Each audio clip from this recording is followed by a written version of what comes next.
Vamos a dar la bienvenida al señor César Vidal, que ha estado con nosotros en el programa en muchas otras ocasiones, pero ahora viene a hablarnos de sin duda uno de los temas que más conoce, que es el islamismo. Acaba de escribir este libro, César Vidal, Mahoma, el guía.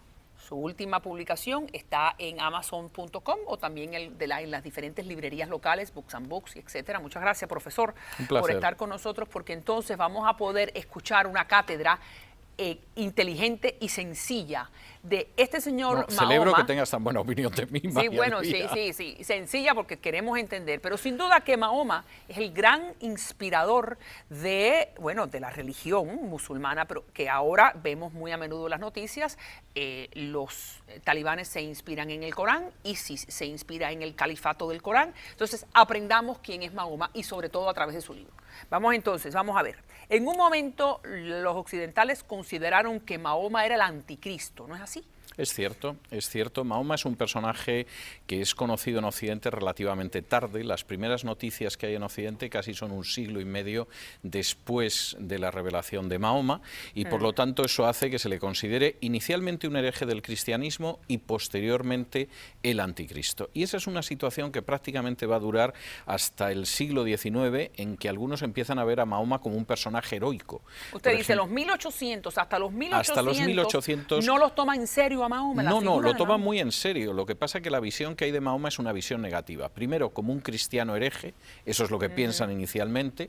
Después, como el anticristo, en el sentido de que el Islam está avanzando en Medio Oriente, está avanzando en Europa, conquista toda España, conquista Sicilia, el sur de Italia, y por lo tanto lo consideran el anticristo.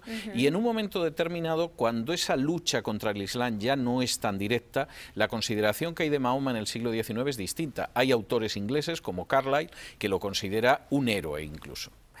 También se relacionaba con las lujurias de los harenes, ¿no? Y con los horrores de la guerra.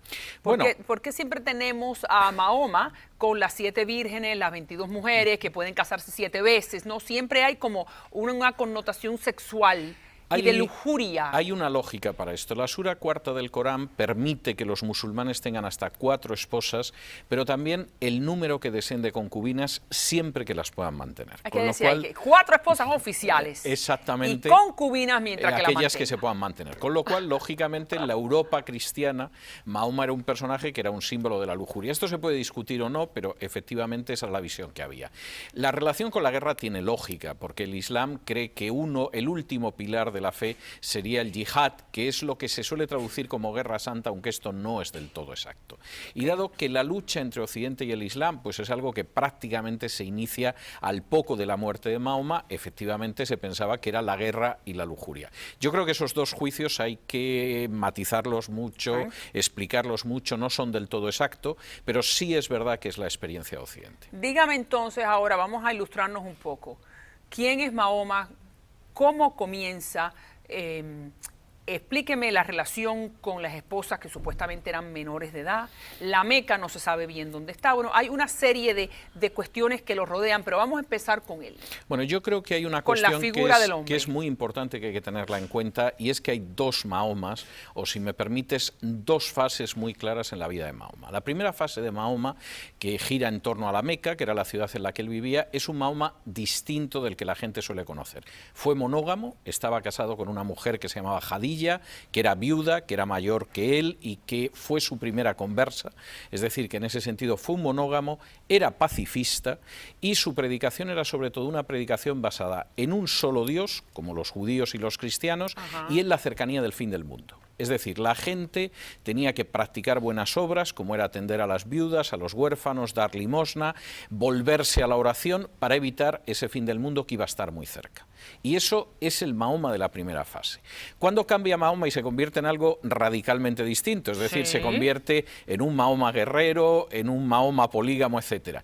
Cuando en un momento determinado, muy presionado por la gente de la Meca, que es donde él empieza a predicar, él decide trasladarse a una ciudad que se llama Yatrib, a la que le invitan, porque es un personaje prestigioso, para gobernar esa ciudad. ¿Él era pastor? ¿Era comerciante? Él venía de una familia importante, pero no con mucha fortuna, aunque casarse con Jadilla se convirtió en un hombre acomodado. De hecho, Mahoma puede dedicarse a la religión porque Jadilla era una mujer que tenía una riqueza derivada del tráfico de caravanas y eso permitía que se pudiera dedicar durante semanas a retirarse a una cueva en las afueras de la Meca a la espera de recibir algún tipo de luz espiritual.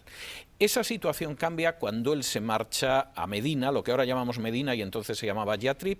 Se marcha además en el año 622 y a partir de ahí empieza el calendario musulmán. Y es lógico, porque cuando Mahoma llega a Medina, que ya es un viudo, Jadilla ha muerto, inmediatamente él se convierte en un polígamo en muy poco tiempo. Hay incluso el caso de alguna esposa con la que se casa teniendo 9 años y consuma el matrimonio con 12, seguramente después de la primera menstruación, y él va a ser el único musulmán que puede tener más de 4 mujeres. Hay incluso una revelación en el Corán en la cual se le dice que él sí puede tener más de 4 mujeres. ¿Y los otros no? Los otros 4 mujeres y concubinas. Lo que no existe nunca es una quinta esposa.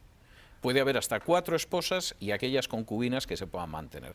Mahoma va a tener más esposas y sobre todo va a cambiar en el sentido de la violencia. Él, que ha sido un pacifista hasta ese momento, descubre que la única manera de poder regresar a Medina y de extender el Islam es hacer uso de la espada. Ok, quédese ahí, vamos a ver. A la espera de la luz espiritual, ¿qué lo hace pensar a él que él iba a ser la persona que iba a ser tocada por Alá?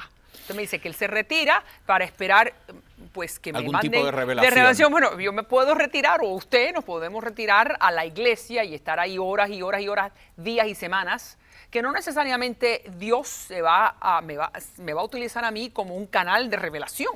Bueno, yo creo que Mahoma inicialmente no piensa eso. Mahoma inicialmente es una persona insatisfecha, en una Arabia muy insatisfecha. Hay que tener en cuenta que en las décadas espiritualmente.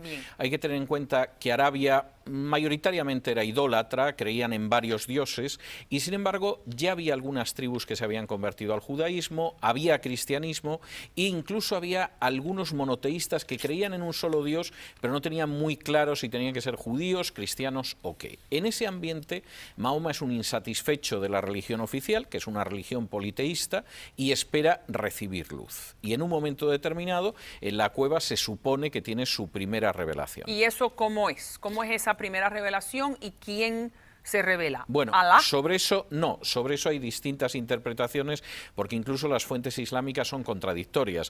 Hay quien dice que quien se le aparece es el arcángel Gabriel en un momento determinado, pero en cualquiera de los casos las mismas fuentes islámicas no son unánimes, no tienen la misma idea sobre esta revelación. Mahoma tiene dudas cuando él tiene la primera revelación. Él va a contárselo a su esposa, Jadilla, le dice, me ha pasado esto mientras estaba en la cueva, y Jadilla llama a un tío suyo que era cristiano y que se llamaba Waraka. Waraka es el que le dice a Mahoma, bueno, pues si efectivamente tú crees que se ha producido esa revelación, posiblemente es cierta. ¿En qué crees? En un único Dios. Hay quien piensa que Waraka pretendía que Mahoma se convirtiera en una forma de cristianismo y entonces dijo, bueno, hemos andado la mitad de camino, no lo desanimemos, dejemos que vaya por ahí. Pero lo cierto es que al morir Waraka, Mahoma va a caminar sobre sus propios pies y su esposa, que muy posiblemente era cristiana, va a aceptar que efectivamente la revelación de Mahoma era cierta. Entonces, el tío y la esposa, los dos eran cristianos. Sí, claro. De hecho hay un libro muy reciente, además de un autor musulmán, que reconoce que la esposa primera de Mahoma, Jadilla, era cristiana y se sabe que efectivamente su tío, que era Waraka, era cristiano. Sí, además era un obispo, es decir, era una persona de cierta autoridad. Entonces, ¿dónde es que entonces se abre esta otra religión? Bueno, yo creo que la idea es que Mahoma en un primer momento es un monoteísta sin mucha sofisticación, es muy sencillo, no es muy complicado, solo hay un Dios. Portaos bien, atended a los menesterosos, va a llegar el juicio final y más vale que os pille bien colocados. Pero eso no Esa es la idea. Eso no es muy diferente al mensaje que escuchamos en las diferentes sinagogas, los templos y las iglesias. Tiene mucho parecido con el judaísmo y el islam. El cambio se produce cuando Mahoma se convierte en un hombre de Estado. Y él tiene que marcar diferencias. Hombre de Estado. Esta es la cuestión. Eso quiere decir que Mahoma de pronto es el gobernante de Medina, y siendo gobernante de Medina tiene que marcar distancias. Se hace político. Efectivamente, se hace político. Efectivamente, la política entra, sí. ¿Y qué significa eso? Bueno, eso significa muchas cosas. Primero, tiene que dictar leyes. porque ya no solo es un profeta que dice a la gente que se arrepiente, es alguien que tiene que decidir cómo va a ser el matrimonio, cómo va a tener que ser la vida de familia, cómo tiene que repartirse un botín de guerra, qué hay que hacer con las prisioneras a las que se puede violar, pero no hay que eyacular dentro de ellas, no sea que se queden embarazadas, etcétera, etcétera. Esas son una serie de normas. ¿Y él es el que dicta esa cátedra? Obviamente, aunque por supuesto Mahoma sostiene que eso es una revelación que recibe de Allah, que no significa nada más que Dios en árabe.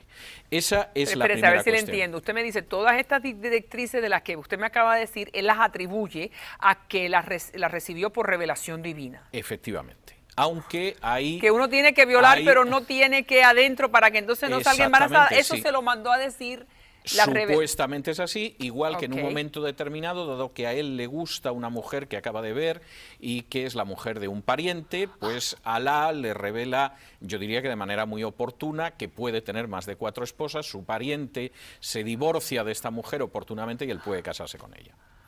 Wow. Entonces, vamos a no pasar juicio. Es un Mahoma totalmente distinto y es un Mahoma que crea un ejército y que además tiene una habilidad militar no pequeña. Es un Mahoma que, por ejemplo, decide que ya no se puede orar en dirección a Jerusalén, porque eso le acercaría a los judíos y hay que orar en dirección a la Meca, que ya es una forma específica de orar. Es un Mahoma que también empieza a avanzar hacia tener un día sagrado específico. Si los cristianos tienen el domingo y los judíos tienen el Shabbat, pues los musulmanes deberían tener el viernes. Claro. Es un Mahoma que crea una especie de templo que no había existido hasta llegar a Medina. Los cristianos tienen una iglesia, los judíos tienen una sinagoga, ellos van a tener una mezquita. Y además, en la mezquita, y esto es algo que aparece en las fuentes, en lugar de las campanas, que por ejemplo existían en iglesias en Oriente Medio, va a haber una voz humana que es la que llama a la oración. Muy bien, que es lo que todavía hoy en día... Que es lo que todavía hoy seguimos oyendo, que es la voz del muezín, que lo que hace es que llama a la oración. Llamar a la oración. Libro, César Vidal, Mahoma, El Guía, ya está en Amazon y en las diferentes librerías del sur de la Florida. Regreso con más.